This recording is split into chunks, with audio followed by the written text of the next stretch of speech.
surf around the sun. It's a big one. Well, I guess not for me. 5 zeros big and 20. Do we know anything about Ryan? He's told me he was going to be here. I told him I was probably going to be the one that's late.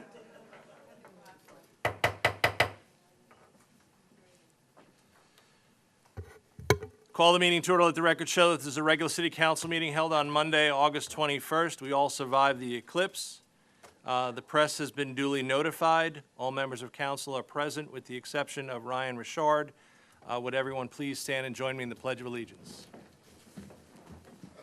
I pledge allegiance to the flag of the United States of America and to the republic for which it stands, one nation, under God, indivisible, with liberty and justice for all. Council is going to remain standing for a moment of silence. You are welcome to join us if you'd like. But during that moment of silence, if you would, I know I asked this during the budget workshop, but if we could keep Sergeant Anthony White and his family in our prayers. We lost him to a battle of cancer. He waged a courageous battle. And also all police officers around this country who are under assault again. So.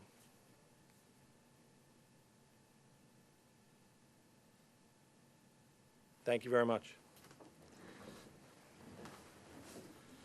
And there he is.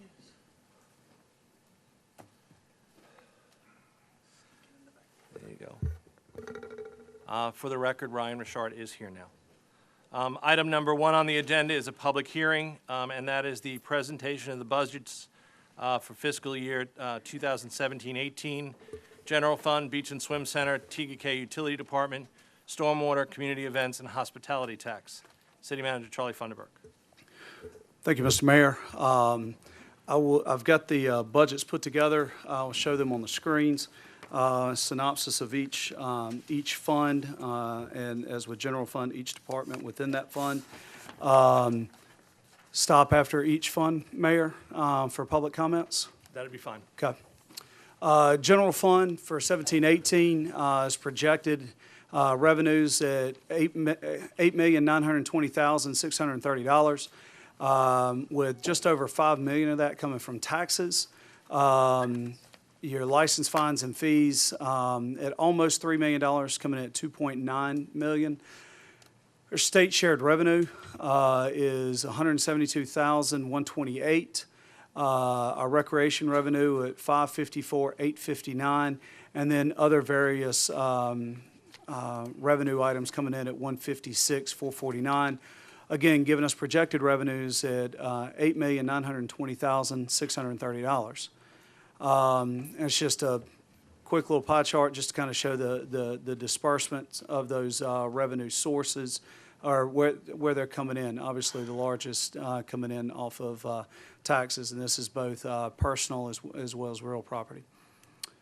Your departmental budgets, council at $39,011, court at $218,188, administration at $738,721, development services at $529,833, public works at $800,412, law enforcement $2,648,481, fire services at $1,363,831. Parks and Recreation at $542,326. Your non-departmental expenses, this is where trash and recycle, your bond payments, things of that nature, are all in non-departmental, and that's $1,884,188, and leaves you with a contingency of $155,640. Council, that is a little bit higher than what you saw during the budget workshop. And that is just with due to insurance changes that we were able to capture since the budget workshop, and that's on group insurance for staff. So again, giving you a balanced budget of $8,920,630.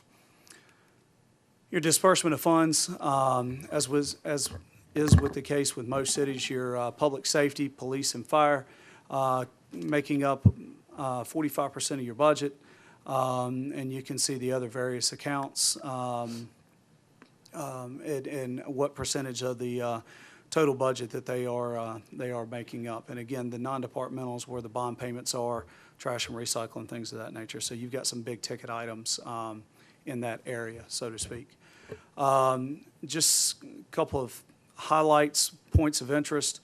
The budget for 17-18 does project a little over $420,000 in additional revenues because of the increases in workers' comp, retirement, and group insurance. Those went up by approximately $270,000 from 16-17 to 17-18. It does envision 3 new hires in the fire department to keep up with ISO requirements, and we'll be bringing those online in March. And its envision is 1 per shift, additional of one firefighter per shift for the 3 shifts. Those are the only new hires that are new headcount that is envisioned in the 17-18 budget. We do need to replace 3 high-mileage patrol cars, as we discussed during the budget workshop, but that won't have an impact until the 18-19 fiscal year. Street maintenance, park maintenance, landscaping, things of that nature, all being still funded at the same levels they are for the current fiscal year. It does envision a 2% cost of living for increase for employees, but no merit increases for the coming fiscal year, as well as no millage increase, still remaining at 89 mills. And that is the general fund budget. Mayor, I'll turn it back over to you and council. Are there any questions from the public? Okay, you want to address it now as opposed to address it during public comments? Either way. Okay, whichever you prefer. Did you say 89 mills? That is correct. Yes, ma'am. 89. Thanks. Thank you for the opportunity. Les Woods, 1112 Palmyra Drive, TKK. Houston, we have a problem. On April 24th, the TKK Volunteer Fire Department sent or requested 2017-18 budget in the amount of $101,900 to the city. I never received a single communication back, written or verbal, from anyone at the city since April 24th. I had asked to have a few minutes with the city council to explain why we needed what we requested. The request was not honored. The first public awareness of the city proposed budget came on July 31st at the budget workshop. At that public hearing, much to my surprise, we just had rolled up numbers like we saw tonight, and there was no indication the volunteers even had a budget. So I made the positive assumption that seeing that no one got back to me and told me anything was changing, we're probably good and the council was going to support the volunteers. As you know, I stayed for the entire meeting hoping someone would ask me a question about that detail line item that wasn't shown. With no communications or questions, I continued to have positive feelings until the next day. On August 1st, city manager notified me there would be a total of only $16,500 allocated for the volunteers, while we had requested $101,900. First time that I could really speak about that would be tonight at the public hearing, so you could hear our concerns. The Board of Fire Commissioners met last night and unanimously supported what I'm telling you tonight. As you can see, we have a number of volunteers in the audience that are very concerned as well. I was very surprised that the council would cut every single line item in our budget except insurance. And by the way, we submitted it in April and we got our renewals in June and July, and the result was we are under by $5,128. We can't even meet our budget on insurance. What I'd like to do is confirm if you, the council, did actually see our $101,900 request. We did. You did, okay. It's right here. Okay, that's not the form it took, but okay. And I'm even more surprised that you cut everything out. As you will see, the largest item is the installation of a fire sprinkler system. I see some questions.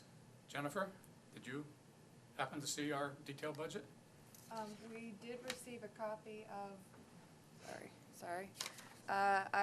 we did receive a copy of budget request as the mayor held up. This is what I had seen as well.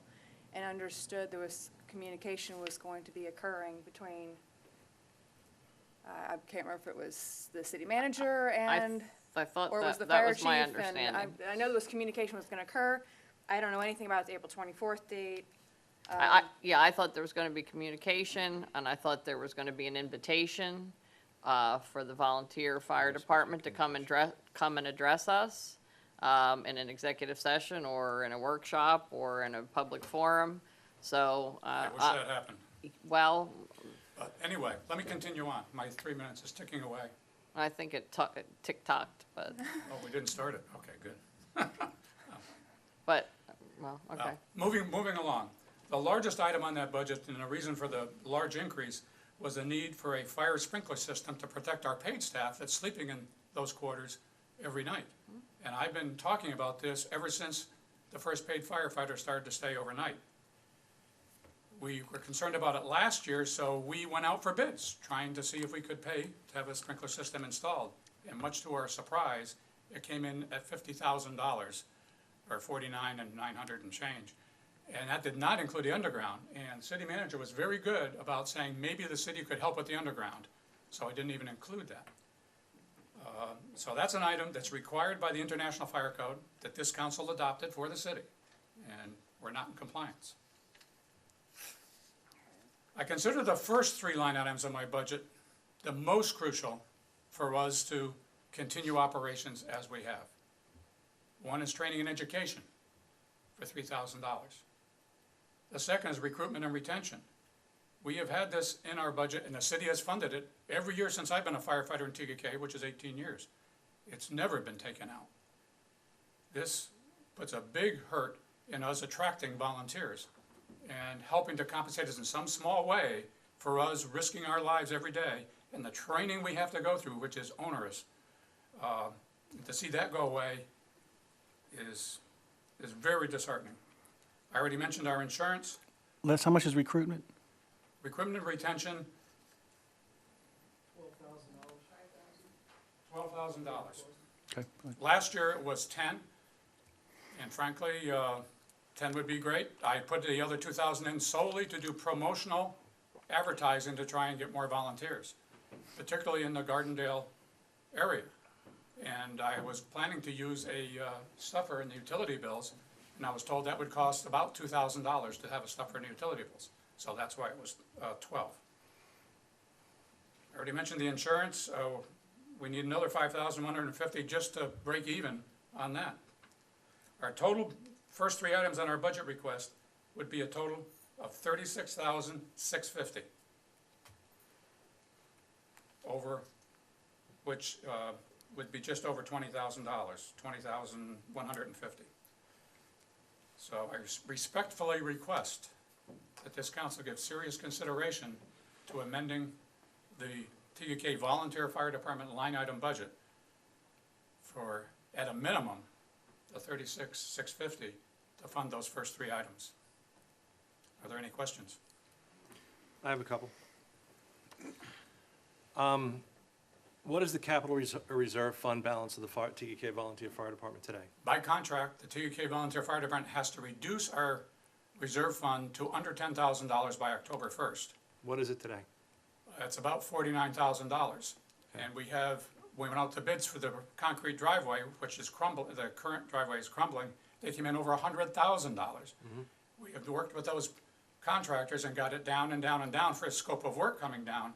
And last night, the Board of Fire Commissioners voted to move forward with putting French drains across all four bays, because that's where it's all disintegrating, and going out only 10 feet with concrete.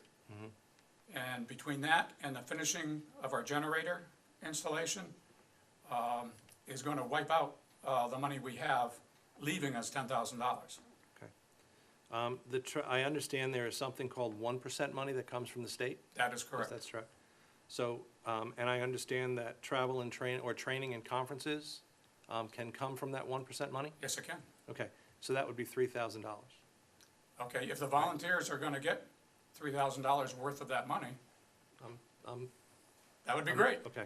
You know, I have no objection to you taking some of these line items and funding them in a different way, and 1% would be applicable in some cases, but not all. There are certain things that can be paid out of 1%, and a lot of things that can't. There's also a line item on here to convert former engine number 2 to an education and parade truck, which is approximately $45,000. No, that's 5,000. 45. In the budget request that we sent to the city, it was 5,000. What I have written here is 45,000. But it's 45. It's supposed to be 4,500. Well, that's enough. Why don't I hand out the one that was That's sent to the enough. city? That can, and then there's also, I understand, Thank you. 4,500 I like better. yeah, well, so do I. I'm just confused as to why it said 45,000. There's a chiefs meeting Didn't even see it. Oh, there it is. that the Tega Volunteer Fire Department hosts, right? Historically, the TK Volunteer Fire Department has always hosted it. Right. And we put that in there to make sure that there was money available. If the city would like to fund that, absolutely great with us. That also can be paid using the 1% money, correct? Possibly, Okay. probably. Um, I would suggest you have a meeting with the 1%. I believe the chief already, or everyone, is already planning that, to determine what they can and what they can't do. The insurance that you have for 16.5, that's the insurance you go out and purchase yourself, right? Correct. What would be the cost if you purchased it through the city? We wouldn't get the coverage that we have today. And that's been the sticky wicket, and that's why we took 9 months to develop the contract that we were both part of, and you agreed that you would allow us to continue providing our own insurance. Can we get the insurance that they require? The insurance that we get, that we have currently with Smurf, does not have the same coverage levels that they want to have on their building. So, Is it the same coverage that's provided to the new building? So what is needed at the old building that is not provided at the new building? That it would be a question for the volunteers. We have all of our city facilities covered under our property insurance. And there's a big self-retention for the city, I believe, that we can't afford to pay, and we would want smaller deductibles. There's an accident sickness policy that runs us about $5,000, and I don't think you provide that today. I Yeah. do not know any of Think those we have to. details, and I'm Dr. sure St. Dora, I'm not sure who covers that, questions, though. the staff. But Yes. it was part of the actual negotiation of the contract we are now under that started last year, that the city would agree to let us keep our own insurance coverage in place and reimburse us. And we asked for 16.5, and that's what we were authorized in your budget. But since then, we found out it's gonna cost us $5,150 more. There's missing pieces here, yeah. Yep. so, Council, at this point, Les, thank you. Yes, sir. Charlie, I clearly remember that we were supposed to send a letter to the board stating, I'm sorry, I'm not on here. I clearly remember that we were supposed to send a letter to the board Yep. stating to them what our intentions were. And I'm hearing from other council members that they remember that conversation as well. So we may have missed something in a translation. Okay. So, I think we should. at this point, I'm going to request that council table 5A on the budget, because there are a lot of questions here that seem to have come up that we need answers on. And I think it would be wise for us to have an executive session sometime between now and our next meeting with the fire department board, so that we can get a full understanding of what we each expect of each other. I understand that we have a contract. I understand that, everything's out there, but I'm sorry, I'm hearing things that I was not aware of. And I'm hearing that, the sprinkler system is required for our ISO. Sprinkler system is required under the International Fire Code? It's International Fire Code. Okay, so I'd like to understand that. clearly we'll need more I information. mean, I think we need to table it. I don't Yes. think That that building's, well, Yeah. We're tabling it. we're gonna table we it. can Les. absolutely have those conversations. Okay, Sure. so we need to have those conversations. We need to have an executive session with the fire board, and I'd like to see if we can schedule that sooner rather than later. So if you could please get with with Les, and get some dates together. 3 dates maybe, from your guys and throw them out to us, and we can see if we can all be there for an executive session. So that's. Well, and where- to add to that, when it comes to, you know, you were talking about when it came to the budget and the ISO rating, 3 new hires versus volunteers. Do X amount of volunteers compensate or have an effect on that ISO rating versus new hires that the city's 100% responsible for? Is They've got- there a space in time where the volunteers make up for the full-time employees No, sir. of the city from an ISO rating? No, sir, not with the certifications required. And yeah, and again, I'm going based on what I've been told by our fire chief. Chief, you mind coming up and addressing that, please, sir?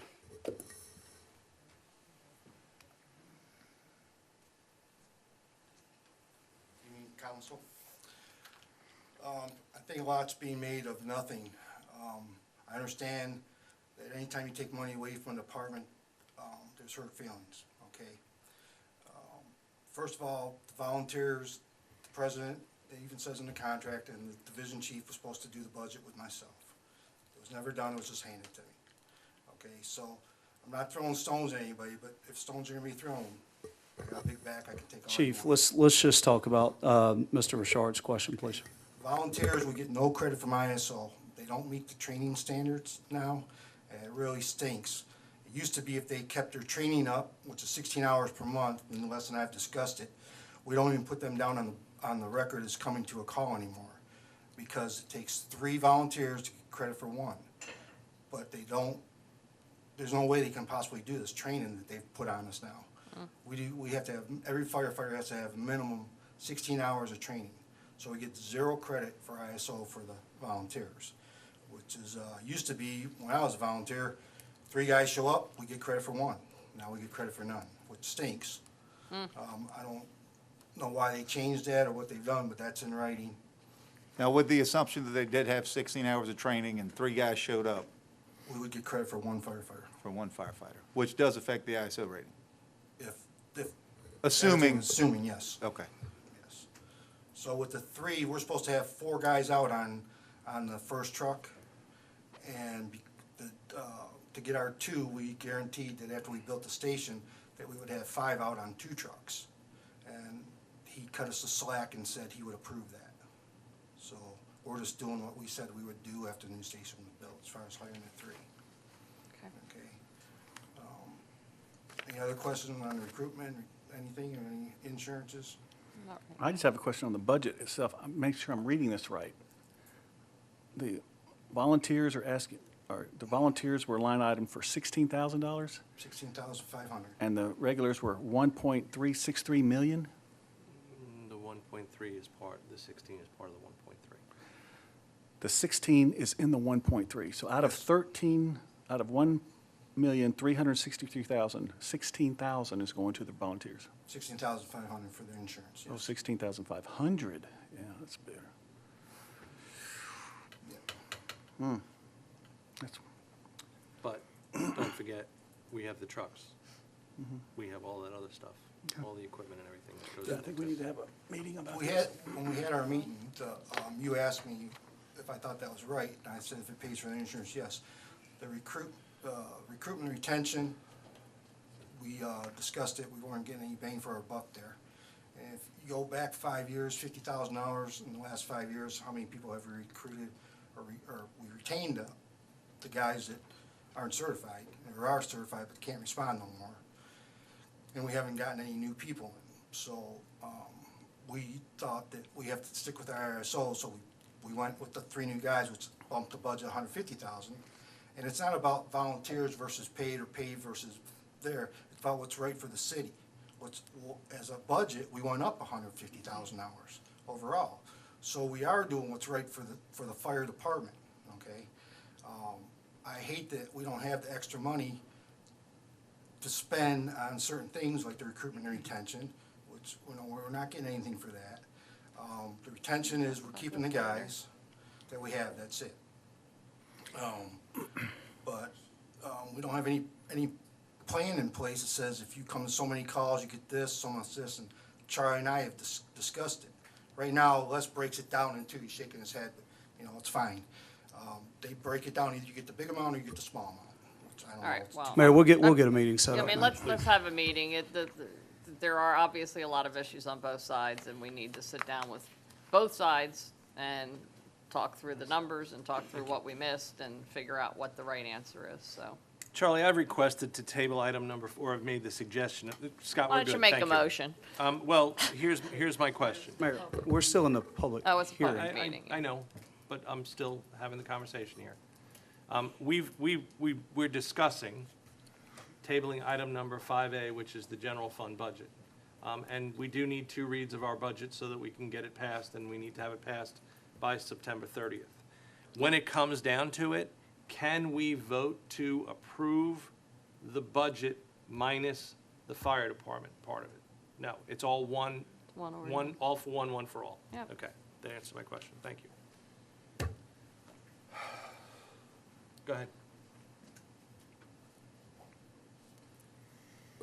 The Beach and Swim Center is our next fund. Projected revenues at $185,607, with the bulk of that obviously coming from your membership dues and club rentals. Your other revenues are swim team, swimming lessons, things of that nature. Your expenditures break out to $60,021 in personnel cost, $118,980 in operational cost, and a little over $6,000 in operational contingency, giving you a balanced budget of $185,607. You can see the vast majority of the funds coming in are going into operating and maintaining the facility as a whole. Still no tax dollars whatsoever going into that. It is a true enterprise system supported by revenues and fees generated by the facility. With that, I'll turn it back over to you, to Any Mayor and questions? Council. Hearing none, let's move on to Tega. Our utility department is looking at projecting revenues at $4,571,484. $225,000 in tap fees, $25,000 in irrigation tap fees. You can see your water and sewer revenue is a little over $2 million. Water activation fee at $20,000, and other various revenue line items coming in at $40,020. In your expenditures, you've got a little over $1 million in personnel cost, $1.1 million. Operation and maintenance of the system at $2,050,883. Your debt service at $908,602. Your lease payments at $219,797. Your FEMA grant, this is on the generators, at $81,050. The Rural Infrastructure Authority grant for the water tower, $10,000. Giving you expenses of $4,399,753, which leaves you an operational contingency of $171,731 on the year. Just to give you a spread of the numbers, your 45% of the dollars collected through the Utility Enterprise Fund are going to operation and maintenance of the system, 24% into your personnel cost, and 20% going into your debt service. Just a couple of points to note. The funds, it does meet the debt service coverage requirement in our master bond covenants of 1.2 to 1. Addition of a capacity fee on the fee schedule to be paid by builders and developers. That's not a fee that your residential customer pays. No new hires projected in that department. $129,000 in needed equipment, but that won't have a financial impact until 18-19. And we will, staff's plan is to bring a financing plan on the third water tower in the spring of 2018 for council discussion. It's going to be approximately 1.2. We'll be financing about 1.1 of that, and we're able to finance that over 15 years. So we'll bring together a detailed financial plan for council's consideration once we're further along with the engineering plans on that. And that's the Tega department. Any questions in regards to the T-Cud budget? Where's that water tower gonna be again? Will actually be located in Windhaven.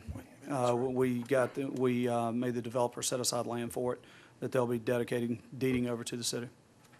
Is there any progression on the Windhaven project as far as, I know it's sold to a different developer? Cal Atlantic is the builder. They have an LOI with the school district on the middle school. They're waiting for DOT to approve the road alignment based on the location. Once they get the DOT approval from what they've told us, then they'll be submitting plats. Ish on a time frame? On the plat submittal, I would say probably late fall. Any other questions in regards to the T-Cud budget? Let's move on to beach and stormwater. Stormwater revenue is projected at $490,340 based on the number of rooftops and commercial ERUs that have either already achieved CO or will get the certificate of occupancy by October of this year. Your expenditures, you've got about $235,314 in personnel expenses. Your operation and maintenance of $176,597. And then you've got debt payments, one part of which is the final bond payment from when this department was first started, $78,429, balancing that budget out at $490,340. It's just a spread of, you got about 48% in personnel costs, 36% in your operation and maintenance, and about 16% in debt payments. We did shift a larger percentage. Our public works employees, the way we've always done this since the department was started, our public works maintenance guys also do the stormwater. We've moved a larger percentage of their salaries into public works in order to free up additional stormwater dollars to actually go into infrastructure. And it's not an astronomical amount, but we did that as a 75-25 split. It's 75-25 split on our public works salaries instead of a 50-50. It does include the purchase of a mid-size excavator that will be needed in order to operate the new mulching facility on Gardendale Road that we should be opening up here in the coming months. And that's the stormwater budget. Any comments on the stormwater budget? We'll move on to community events and hospitality tax. Your events revenue, you can see we've got a little over $3,000 in coming in from vendor fees, $2,800 projected from Fall Festival, $11,000 from the Mayor's Cup Golf Tournament entry fees, sponsorships, just over $14,000 on our community sponsorship program, and then a transfer from the actual hospitality tax fund of $42,794, giving you a total projected revenues of $75,720. Your expenses, really nothing changing from between the current to the upcoming fiscal year. July 4th at $29,000, Fall Festival at $9,000, the Holiday Festival at $600, concerts at $16,000. That's the food truck rallies. The Mayor's Cup does have expenses associated with it, $11,000. The holiday lighting, this is replacing the holiday lights in the trees in the median and things like that, $8,500.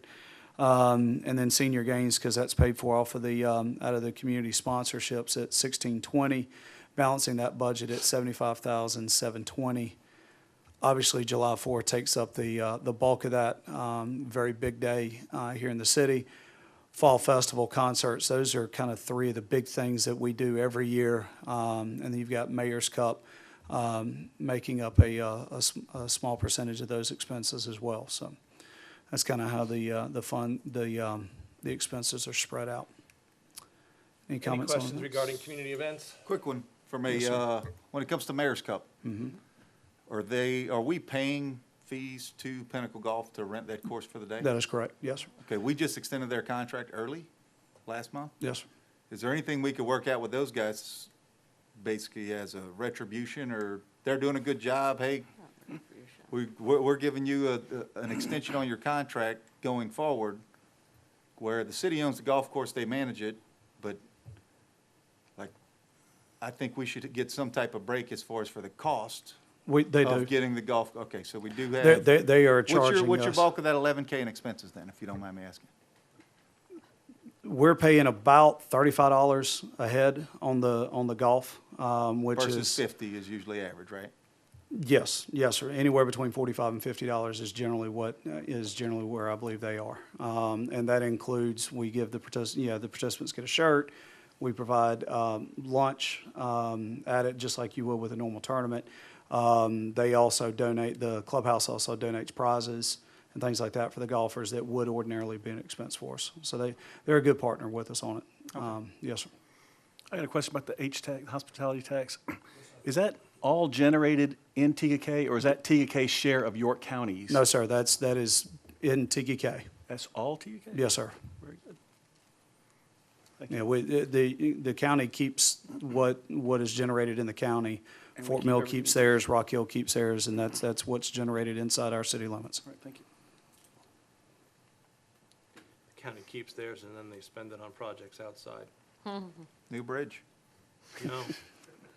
No, Lake Wiley Aquatic Center, a soccer field over in Fort Mill, and now they're talking about a facility in Rock Hill for Knowledge Park, I believe. So they don't like to spend the money here, but that's Your hospitality tax is projected at $240,000 for next year. Been seeing steady growth in that fund over the last several years. You've got event salaries, $20,790. That's for public safety and maintenance staff. When they work those events, we're allowed to pay them out of H-tax for the time during those events, as well as our Parks and Rec director who is planning and managing those events. The marketing at $8,740, that also includes our web hosting. There's your transfer to events.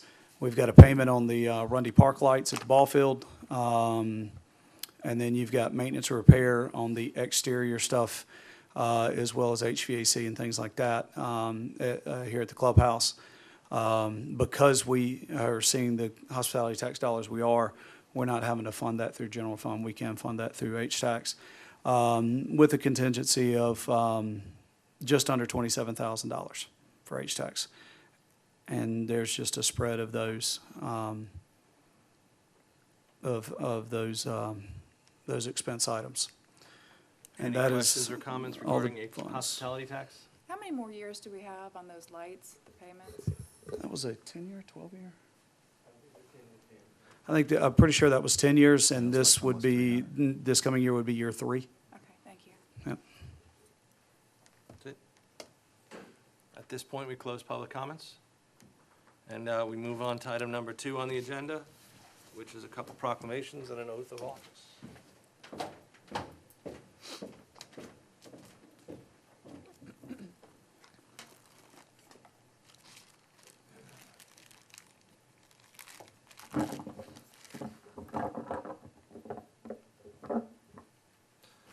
Proclamation for Childhood Cancer Awareness Month. Whereas in the United States in 2017, 10,270 new cases of cancer will be not diagnosed among children from birth to 14 years, and about 1,190 children are expected to die from the disease. Whereas, although pediatric cancer deaths have declined by nearly 70% over the past 4 decades, cancer remains the leading cause of death from disease among children. Whereas during the month of September, we pay tribute to the families, friends, professionals, and communities who lend their strength to children fighting pediatric cancer. May their courage and commitment continue to move us forward towards new cures, healthier outcomes, and a brighter future for America's youth. Whereas our city recognizes Cancer Awareness Month by placing yellow ribbons throughout the city, the universal symbol for cancer affecting children, as gold is a precious metal and is therefore a perfect color to reflect the most precious things in our lives, our children. And now therefore be it proclaimed that the mayor and the council of the city of Tega do hereby declare September 2017 as Childhood Cancer Awareness Month and encourage all citizens to join in affirming a commitment to fighting childhood cancer. Are we selling the ribbons at City Hall this year, or? So how does a resident get a ribbon? Because I know a portion of the sale of that ribbon goes towards pediatric cancer. We'll have some information on social media and on our website. I think Dana Boutwell, Right. who has championed this, I think she's got a site with the Cookies for Cancer thing. We'll Cancer have, on Facebook. yep, we'll have that stuff pushed out this week. Okay, great. Thank you, Charlie. And now we have an oath of office for Tom Selleck. I mean Joshua Stanley, please.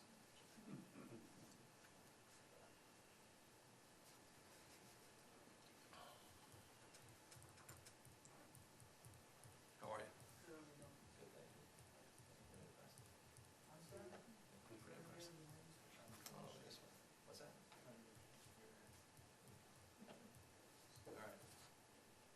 Just do me a favor, raise your right hand and repeat after me.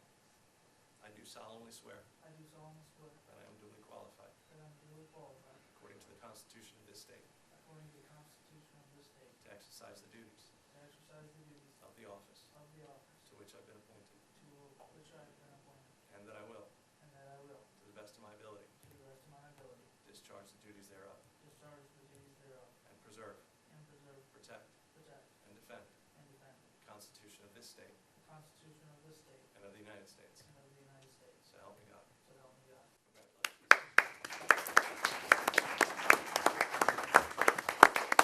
Congratulations. Welcome. Thank you.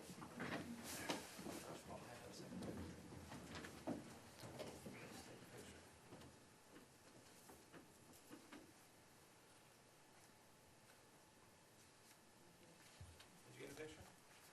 No. No. Nobody. Why would they? No, we don't. No, what?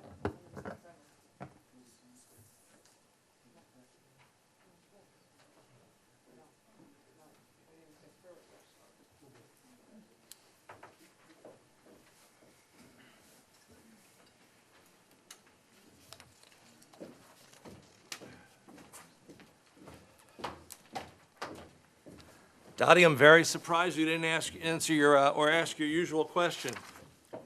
How come the firefighters keep getting younger every year? Item number 3 on the agenda is public comments. Since we've already heard from Les Woods, Jason Dayton. Welcome. Good evening. I'm here tonight to request the council look into some adjustments to the existing TDK code surrounding fencing. I'd like to briefly outline why I think this is an issue that needs to be addressed, and then offer both very narrow and some broad solutions to the problem as I see it. First, as to why the current fencing guidelines are in need of adjustment. My family recently installed a swimming pool in our backyard, and we wanted to upgrade the existing split rail fencing for safety and privacy reasons. We caught some of the neighbors' kids trying to sneak in over the split rail fencing a couple times, and we wanted something a little more substantial. For that reason, we decided to install a wooden shadow box fence. If you don't know, the shadow box fence is comprised of the fence post, horizontal boards, and then the vertical boards are nailed on either side of the horizontal boards on the fence, so that when you're looking at it from the front, it appears to essentially be a privacy fence, but at an angle you can see through the fence between the gaps in the boards. Both the International Swimming Pool and Spa codes and the National BOCA codes for fencing of this style, where the horizontal boards are less than 45 inches in space, which would be the case in TDK with 5-foot fences, require a gap between the vertical fencing of no less than 1 3/4 inches.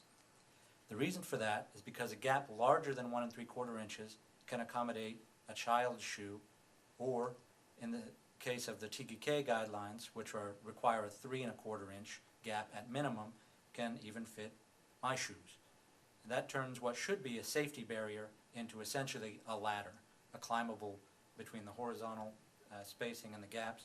People can climb right over it. In terms of addressing the spacing, the safety issue, as I said, I have both a narrow suggestion and a broader suggestion for how this could be fixed.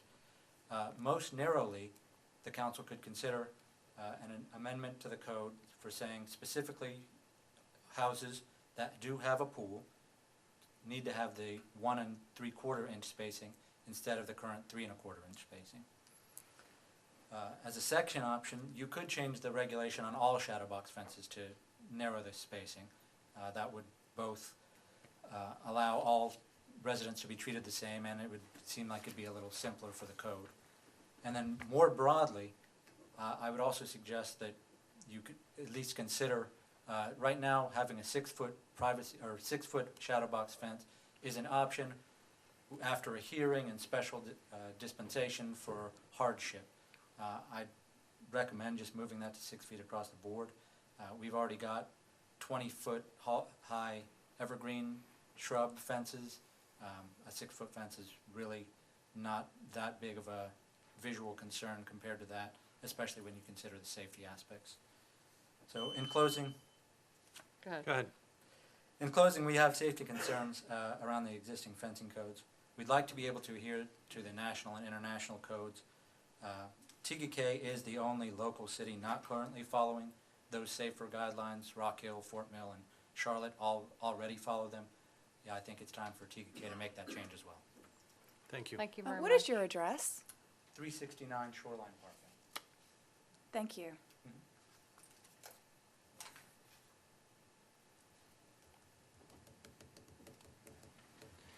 Charlie, I know it's on the agenda here and we're going to discuss it, but this is an issue for the planning commission, is it not? At the end of the day? All right, I'm sorry, I can't say anything more. Shush, your time's up. Yes, sir. It would have to come as a recommendation from planning commission to council. But So- ultimately, council has to vote to either adopt the spa and pool code, just like council adopted the property maintenance code. It would be up to council, the planning commission recommended, don't touch the fence stuff. We like the way the fence stuff is. Council could still vote to include privacy fences or whatever change you want to do. Ultimately, that authority rests with council, but when it comes to your zoning code and your land development code, you've got to have a public hearing with a recommendation. You are required to have a public hearing and a recommendation from planning commission before you adopt any changes. So what does a resident do now that they have a pool, they have a fence, that, from what I understand, was approved by the ARC, which is the Architectural Review Committee for Lake Shore, which has got nothing to do with us? Correct. What do they do with their fence? How do they fence their pool if what we are suggesting? Well, they either, Seeing Bob. you've either got a fence that's compliant or a fence that's non-compliant. And if the fence is non-compliant, it's either change the fence or to bring it into compliance, or you go before Board of Zoning Appeals and ask for a variance, based on the way things are today. All right, I'm seeing my attorney's ears perk, and I guess I'm gonna get in trouble here shortly. Well, and how is it, The pool is in the ground. Okay, so are we gonna continue discussing this, or just get to, I mean, we- it's we- at 5E, Yeah, you're right, I'm sorry. So- I'm sorry. We'll be back to you. We're Linda gonna Morales. discuss it when we get there. What? It's just he- Hey, how are you? he's supposed to bring a picture, but Good. he I just didn't. wanted to express my Could you do me a concern. favor, please? Yeah. State your name and your address for the record. My name is Linda Morales. I live on 5048 Saguaro Circle in Tega. And I'd like to express my concern for the beach on Windjammer and the fact that there are so many people up there using that beach that don't have stickers. I go up there almost every day, and I would say half the people up at that beach don't have stickers. They're using the pavilion, and it seems to me that's a lot of lost income too.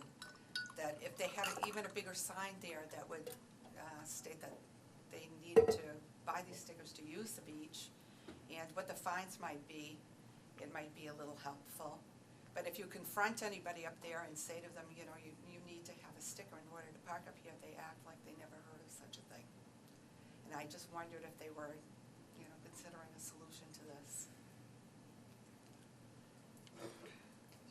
We discussed this actually at Yeah. the very last meeting. Thank you. And we actually gave direction to city staff, which includes police department, on how they should be continuing to monitor this. City staff is in conjunction, go ahead and forward it out 2 email blasts to all residents, because about 50% of those violators who have been ticketed are actually residents without decals.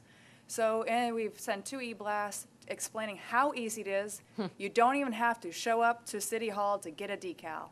So we are working with the area. We've tried to get some other groups to be involved as well for trash pickup. There's a whole list. I don't really want to take up more time because we went into quite length at the last meeting. Yeah. Okay, thank you. Thank you. Are there any other public comments? Hearing none, close public comments. David, would you like to make a motion in regards to 5A? Mr. Mayor, do I need to read the whole thing? Or just, Yes. Mr. Mayor, I'd like to make a motion to table item 5A, the introduction and first reading of an ordinance for the receipt of revenues and the accounting of expenditures for fiscal year 2017-2018 budgets. I have a motion by David O'Neill. Do I have a second? Second. Second by Dottie Hersey. Any council discussion? There being none, call the question. All in favor, signify by saying aye. Aye. Unanimous. 5A is tabled. We'll move on to number 4A, which is the approval of the minutes, the regular city council meeting of July 17th and the special council meeting workshop of July 31st. Council, those minutes were given to you. Are there any questions or deletions to those minutes? Hearing none, those minutes stand approved. Item number 5B on the agenda is the introduction of the first reading of an ordinance to amend Chapter 2, Article V of the City Municipal Code to establish a financial policy. City Manager Charlie Funderburk. Thank you, Mr. Mayor, members of council. At previous council meeting, I believe it was at our July council meeting, Mayor, you requested that we bring the financial policy back as an ordinance, and that's what you have before you tonight. This policy was originally adopted by City Council in 2013 via a resolution.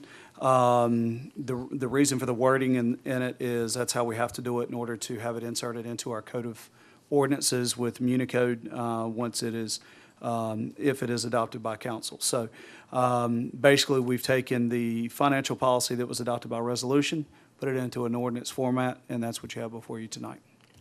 Council, I move that we approve the first reading of an ordinance to amend Chapter 2, Article 5 of the City Municipal Code and establish a financial policy for the city of Tega. Second. Any discussion?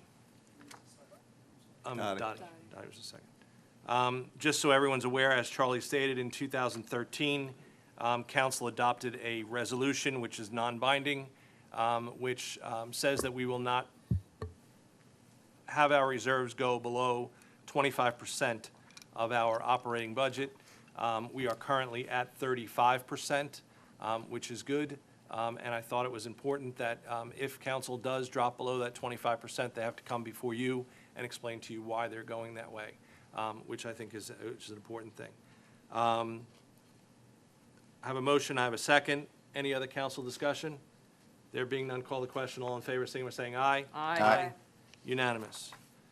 Item number 5C on the agenda is the approval of letter of credit. City Manager Charlie Funderburk. There we are.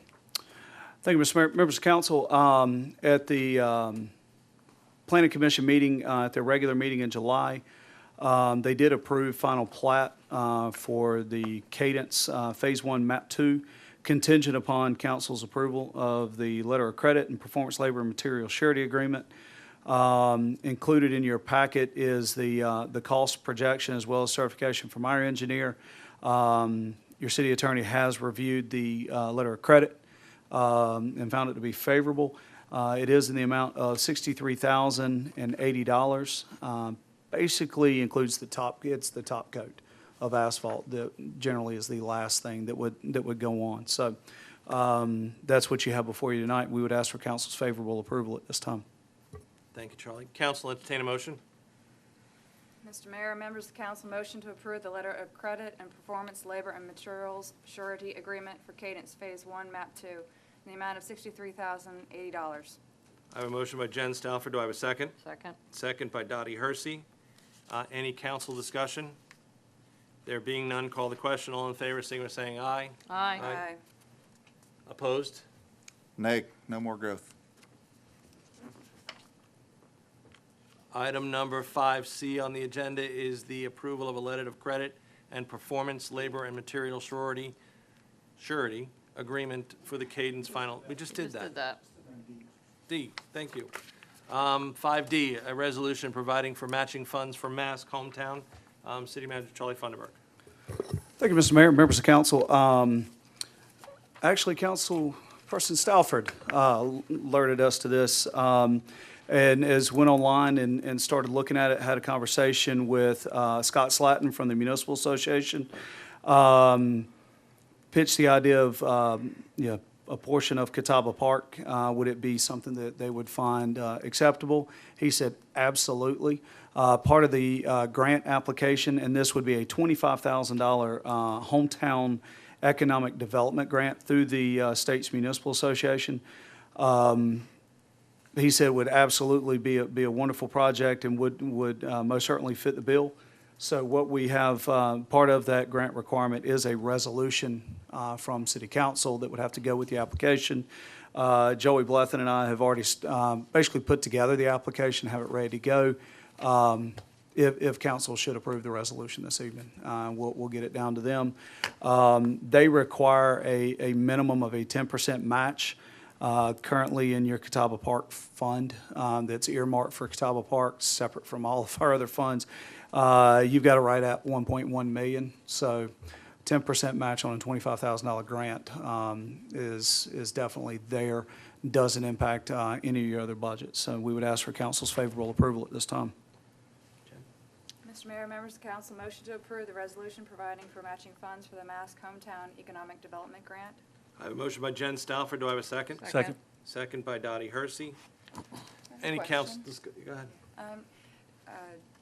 Thank you for putting this together, because I know grant proposals are very lengthy. Yes, do you know about when it will be awarded?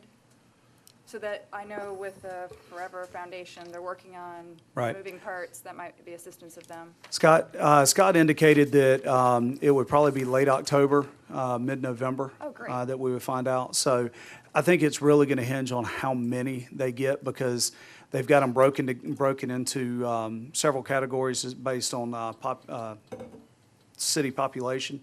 So we won't be going against somebody that's at a 50,000, 70,000, type population where, we'll be competing against other cities our size. So Excellent. I think if they get very few, they probably award quicker. If they get a bunch of them, it may take a little bit longer to go through. But that's at least the conversation we've had at this point. Okay, thank you. Yes, ma'am. Any other questions? There being none, call the question. All in favor, signify by saying aye. Aye. Aye. Unanimous.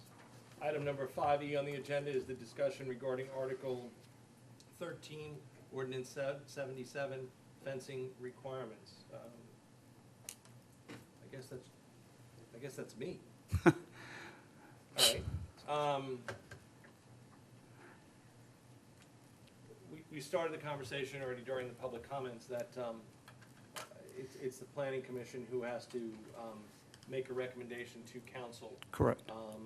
For fencing requirements.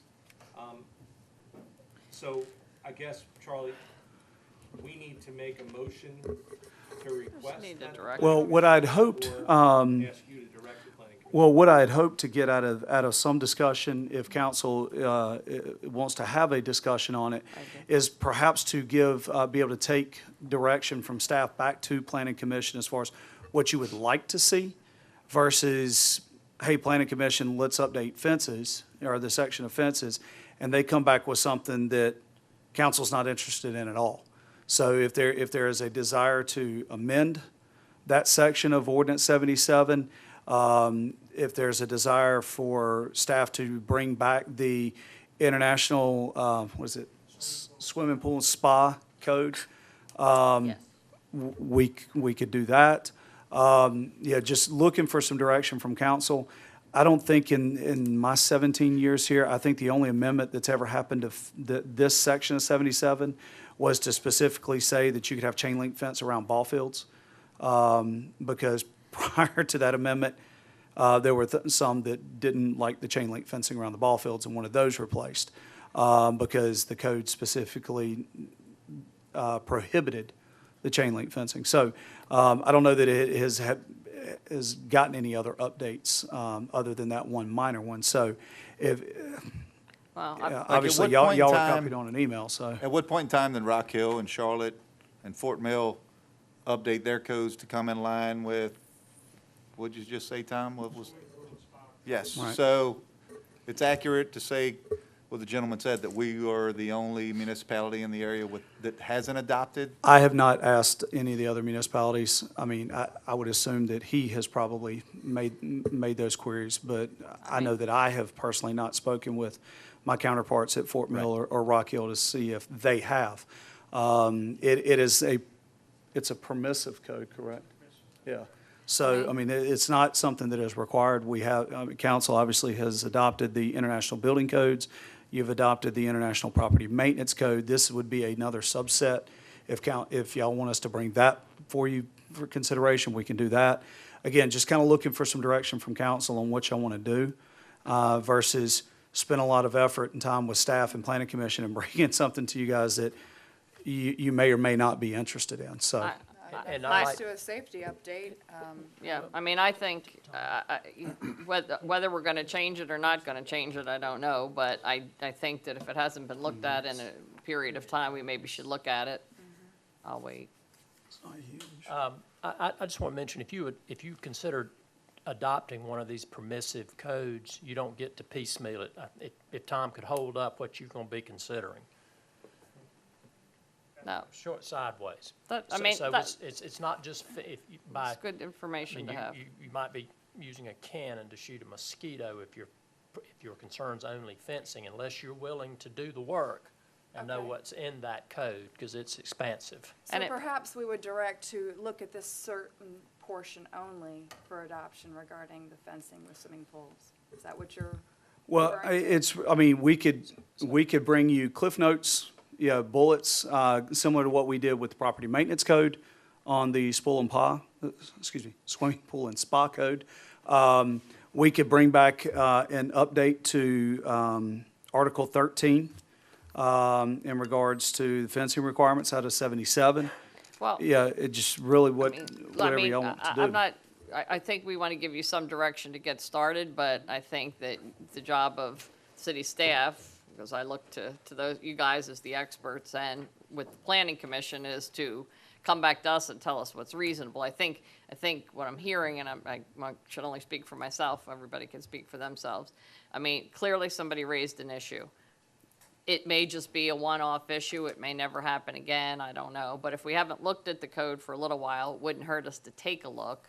Charlie, I know you and I had a conversation at one point during this discussion about this particular Shoreline Parkway, and we talked about that you were thinking, or there had been some conversation about changing the picket width requirements or the post rail requirements anyway, about easing that or changing it in some way. You and I had that telephone conversation.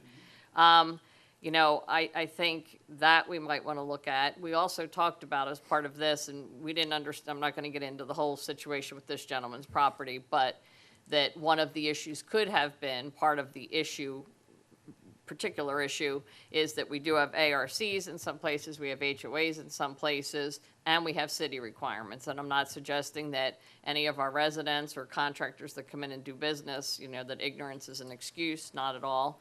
But I think one of the things we want to look at, if we go back and look at this code, is to see if there needs to be any clarity there so that our citizens do understand, hey, gee whiz, you know, if you get your HOA or your ARC to say yes, that's just part of the battle.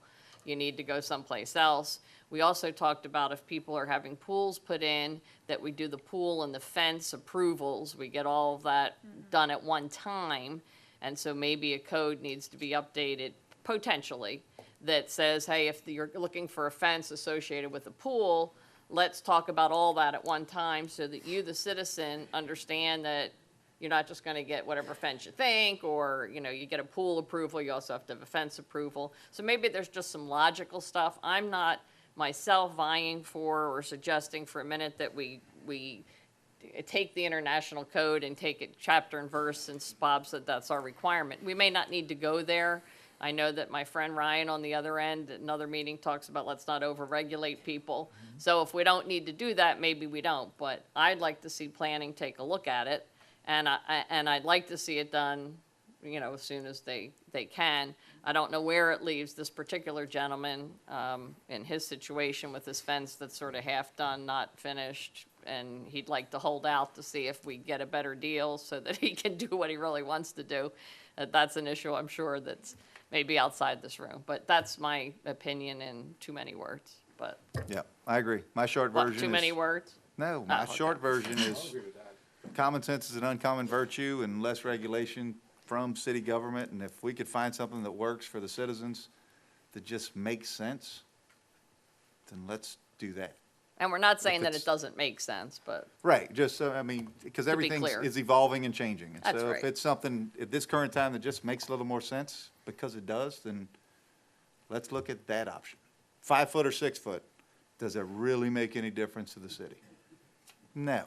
So, you know, if somebody wants a 6-foot fence, then so be it. That extra foot isn't gonna hurt maybe. anyone around us, in my opinion. May- Again, not speaking for everybody. That's right.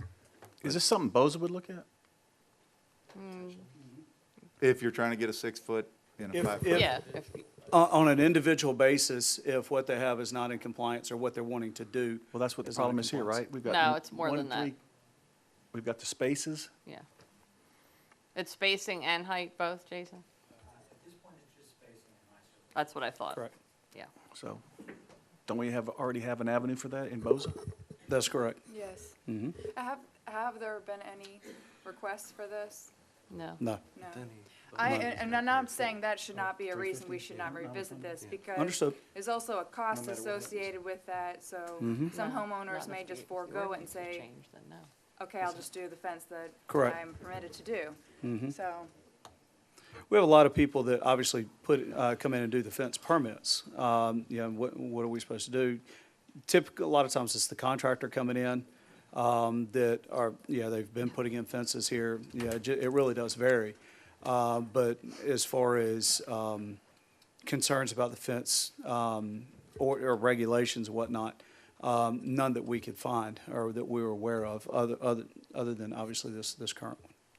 Can we take the portion of Tom's book regarding the fences out of there, send it to the planning commission for them to review and make a recommendation, and potentially add it to ordinance 77?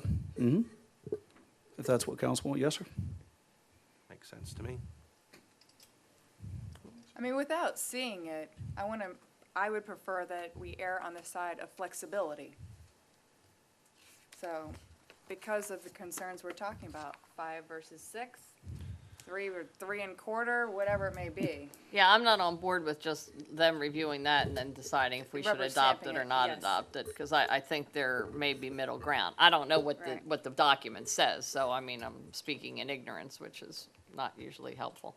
But I'm on board with Jen. I mean, I feel like we're giving direction, but now you're gonna say you're confused as heck, probably. No, we're good. Tom and I will meet with Susan, our planning manager, tomorrow, and get something rolling with her, Planning Commission Chair Chris Leonard, for their September Planning Commission meeting. Shouldn't be a I problem. think Tom's just excited to rip a couple of pages out of that book instead of have to memorize the whole thing. And can you please send a Cliff Notes version of what that is to council so that they're aware, so that when the planning commission comes to us in September and make the recommendation, we have some kind of idea what they're talking about. Okay. Does that work? Everybody okay? It's got to be good enough where we Okay. pretend like we sound like we know what we're talking about. Mr. Dayton, I guess I recommend that you go back to Mr. Goebel or Mr. Funderburk if you need to have conversation between now and then. But I know in conversation I had with you and your wife that I said this was gonna take a little while if it was gonna go before the planning commission. And, you know, you guys may wanna go to BOZA to see if you can get an approval, but I know that costs $350 or something. And, you know, I don't know if you can hold out or what, but I'll leave that to you. And if you wanna reach out to me later, you certainly feel free to do that. You're welcome. Okay, item number 5F on the agenda. Discussion regarding bed and breakfast and conditional use permits in ordinance 77. More fun. How come all of these fun ones have my initials next to them? It's for council discussion. You set the It's, agenda, council, Mayor. it's, Thanks. staff was notified that there were at least 2 residents operating bed and breakfast, at least what falls under the definition of bed and breakfast, which in and of itself isn't prohibited, but there is a process that must be followed according to the code. I think more so than anything, this is just, obviously an opportunity for council to discuss it, but it also, in case if there was anyone on council that wasn't aware of what that process is. So if there's direction from council as to what you want to do, if anything with this, is this something you want planning commission to take up and discuss in their coming meetings? Yeah, I guess, what is the process? if somebody were to do, bed and breakfast, we'll stick to that one. On the conditional use process, they have to file with the planning commission. It comes to a joint public hearing between planning commission, city council, and it's more or less like a BOZA hearing, except for it's done by city council. Planning commission would then vote, make a recommendation to council.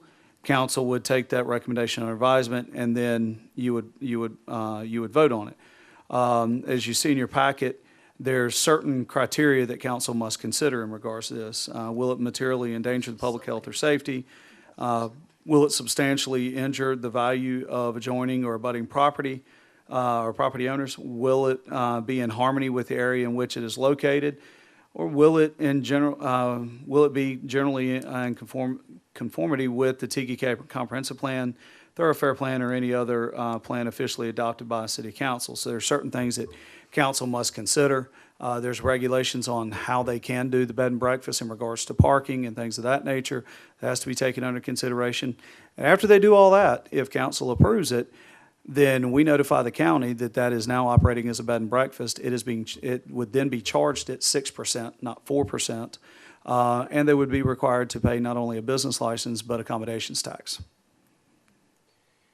Don't we have, as part of our ordinance, that you have to have a minimum amount of rental, months that you can rent something? This is different from your short-term lease requirement. It all comes I down get to, that. it's not a bed and breakfast, it's Airbnb. Right. That's It's- what we're we just- discussing, not a bed and breakfast. we It's just- somebody that wants to stay the night for $35 at your house versus $99 at the Hampton Inn. That's the difference. That's all. We went through this and we went to the short-term rental because of Ray's, The crack house for 3 years, right on Point. Well, Clear. that wasn't the only one. Yep. You had, there were several lakefront properties in the city that they would rent their house out for the weekends. College parties, things like that were occurring on the docks, families with adjoining docks. This would have been 10, 12 years ago, I think, when that was actually put in on the short-term lease stuff. I have no interest in having bed and breakfasts in the city of TK. None whatsoever. That's my opinion. I'm sticking to it. I do have 135 days, I guess it is, left. But I have no interest in it. And See, I and think after there's that some discussion to be 135 days, had just in the, and again, when it came up, and we've gotten letters from several residents, and no offense to any realtors out there, I'm sorry if I offend you, but apparently there's a lot of realtors that look for any TK houses that are being listed on Airbnb. Yep. Because I don't know what the collaboration there is, but they'll tattle. And so you can't list it as TK, you have to list it as Fort Mill, and if your spot's on the map, they're gonna find, it's this whole crazy circle of ridiculousness. But in my, like in, and again, you know, we got a letter from a resident. And if you have a finished basement and it's an executive coming in from out of town, that you know the type of person that you're dealing with based on the vetting process that's been done through this website, again, less regulation. I don't see where the city should say, no, you can't let that person spend the night at your house. I just don't think it's our place. I get it if it's a weekend rental or something, but if you're occupying your home and you're leasing a room to an individual That's for different. half the price of what they'd normally pay, and you have the right, when they show up, to say, whoa, you're a little bit of a freak, never mind, you're gonna have to go somewhere else, because you have that right as well. But, like, I don't see why we should regulate and tell homeowners that, hey, wait, I know you're struggling for money, you might be a little short on the mortgage this month, but because we're TGK, we're gonna say you cannot do that. That's not our jobs. Actually, isn't this a law? I mean, aren't we just complying if we were operating as a business, they have to have a business license? Correct. Okay, so we are just putting in another step, and that's where we would be approving it. Right now. And it's already on the books. Right now, they can do it. There's just a process Right. that they have to go through in order to be able to do that And has in a planning commission residential ever zone. gotten an application for this? Not that I'm aware of, no, Okay. ma'am. Because it's not considered a bed and breakfast. It's loaning a room for a fee to a person. You're not feeding them. You're not, like, it's a place to rent. For 4 years, there was a guy on Point Clear with crackheads sleeping on mattresses in his living room that I drove by every day.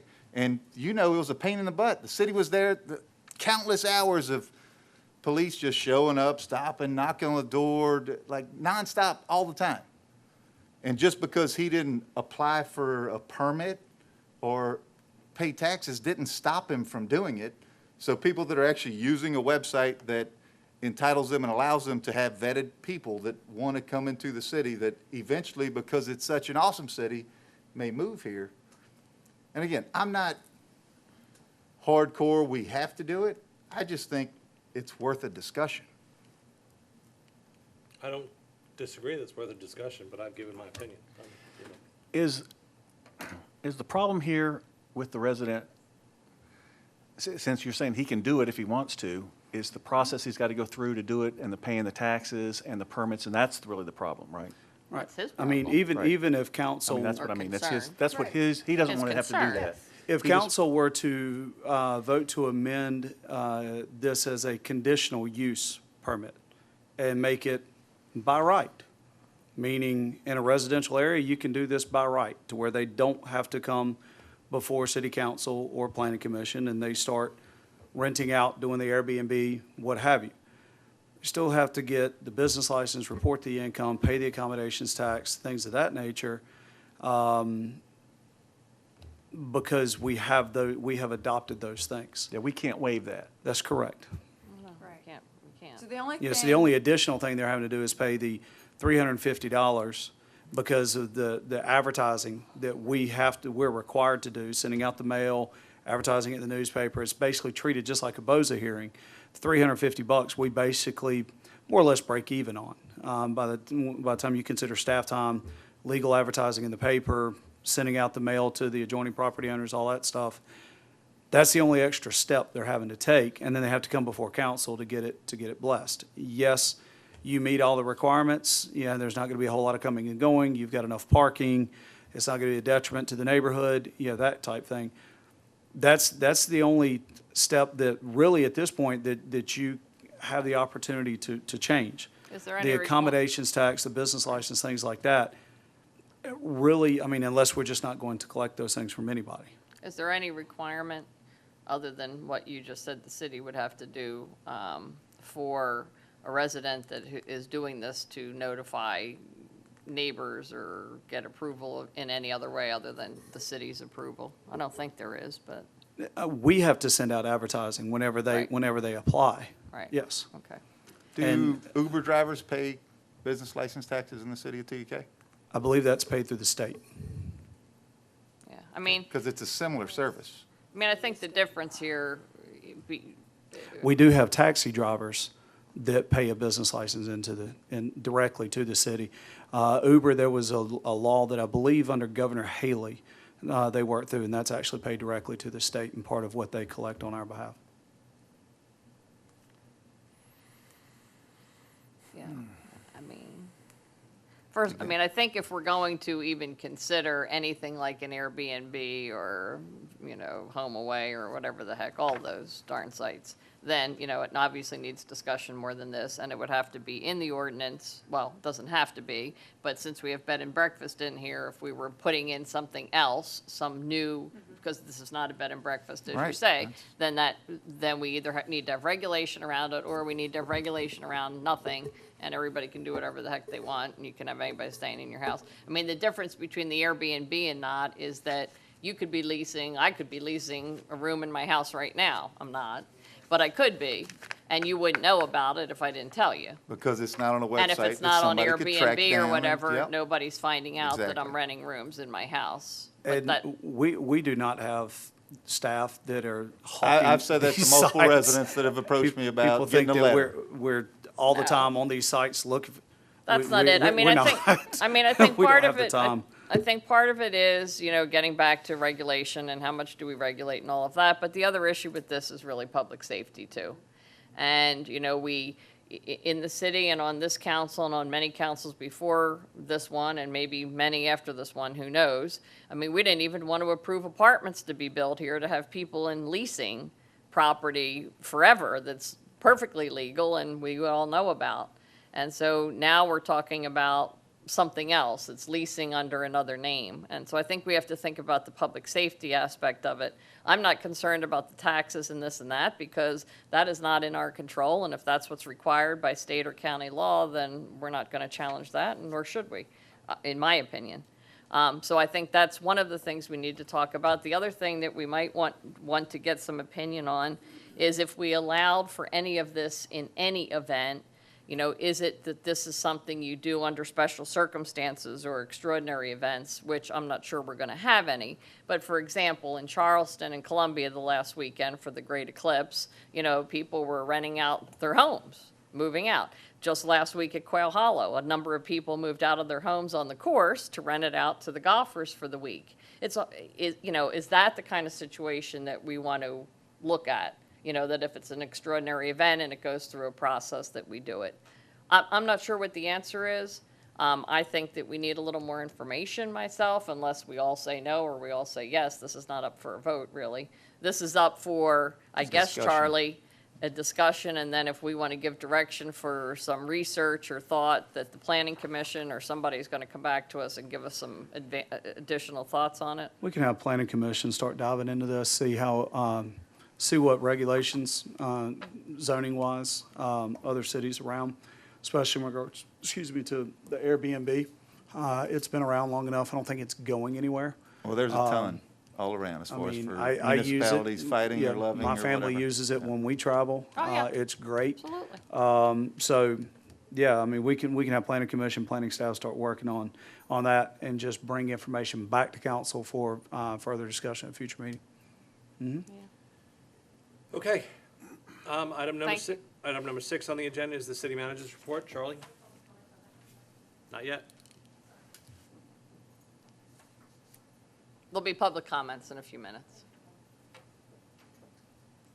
Thank you, Mr. Mayor, members of council. Just briefly, hope everyone used their solar glasses today to view the eclipse. As far as we know, there weren't any incidents or anything worth reporting. Just as a reminder to the public, school has definitely started back, asking for everybody to be careful, be cognizant of the kids walking and biking in the crosswalks, be careful of the school buses, know when you can and cannot pass them. Just practice a little patience. Make sure everybody arrives where they're supposed to be going safely. Great turnout for the food truck rally this past Saturday for the public safety appreciation. Our last concert, food truck rally, is coming up September 16th. And I think we're honoring our veterans at that one. So looking forward to everybody coming out for that. Get it on your calendars. It'll be at Rundy Park, September 16th at 6 o'clock. Tomorrow morning, say the community breakfast with Chamber of Commerce, and that'll be at 7:30 at the Marriott. City Hall will be closed on September 14th in observance of Labor Day, and September 14th? September 4th, sorry, That's what you said. sorry. That's like 4,500, September 4th. 4,000. And if you got home tonight and your garbage was not collected, leave your cans out at the street. Signature Waste will be back in the morning to collect those. What if you just forgot to put it out? Too bad for you. I don't. Oh, she took it. That's all I have. Thank you, Charlie. Ryan, any questions for Charlie? None. Jen? No. Dottie? No questions. David? Sir. Good deal. Item number 7 on the agenda is public comments. Well, where'd she go? Oh, there she is. You moved over 2 seats. I thought you left.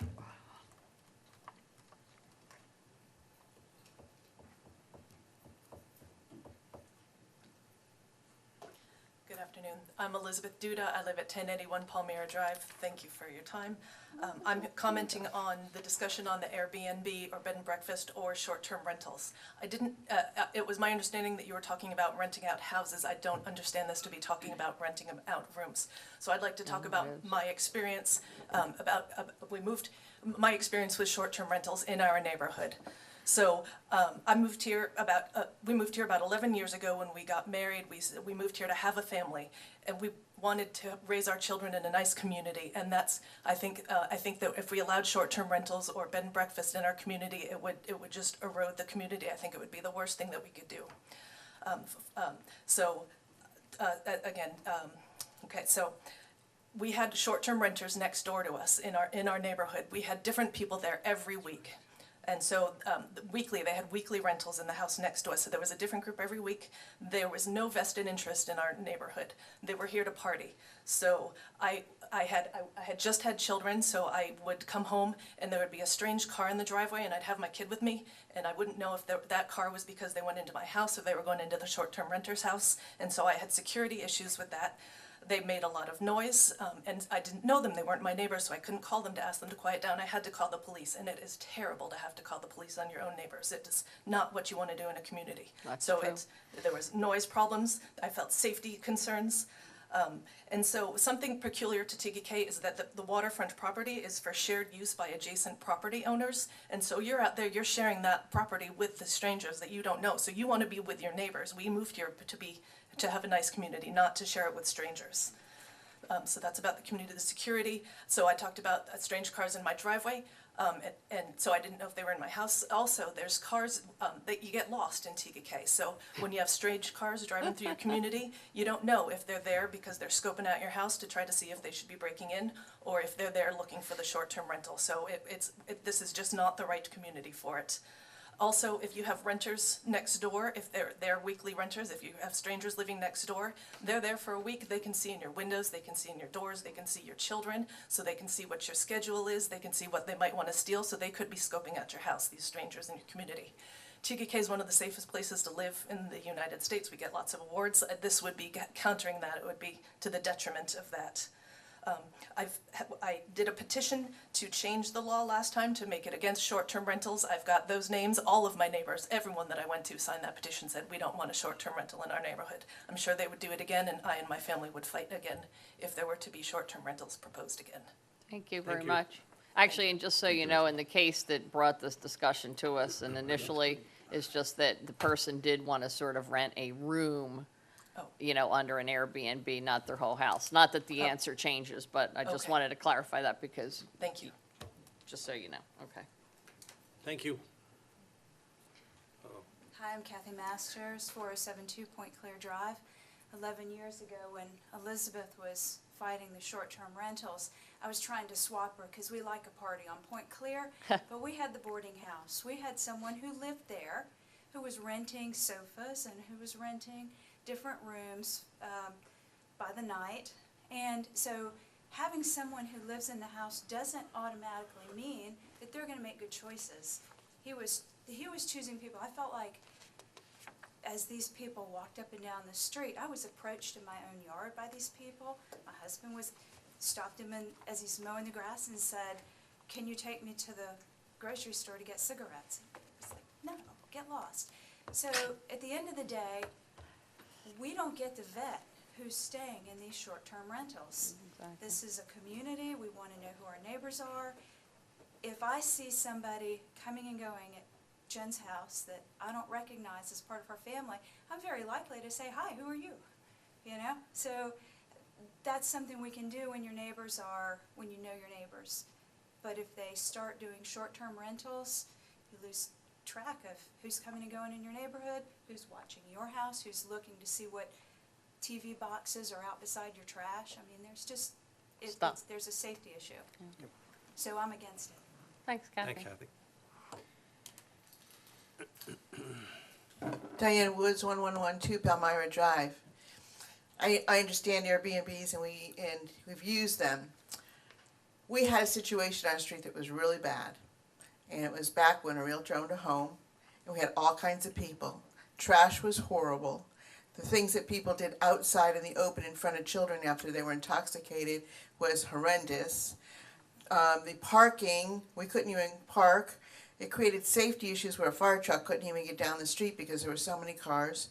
People were lost, and it was sad because the choice of people that they had renting was not a very good choice for our community. So that's number one. The second one was we had an opportunity at one time, I think you remember, Mr. Mayor, when we tried to get the LPGA here. Yep. And people wanted to rent homes and all, and we said no, that was not part of the ordinances here, that we could not rent homes, we could not rent rooms at that time at all. So we lost the PGA tournament. I believe that was one of the things about it that was trying to, not the whole thing? Not even close. Oh, okay, well, I'll go, but there was concern at the time about renting homes with LPGA at the time. So I think you really need to take it into consideration real good because it really left a real bad taste here in Tega K for a lot of us, and I understand Airbnb, but I think we have to define, is our community a recreational community for property owners?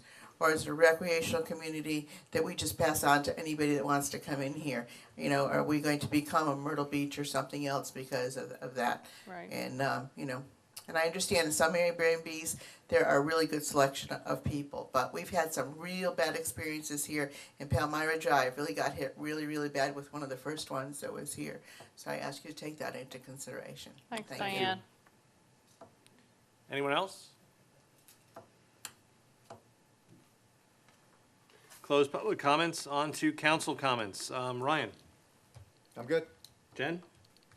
I just want to give kudos to city staff. I noticed when I was down at the mass convention this past, was it July? Feels so long ago already.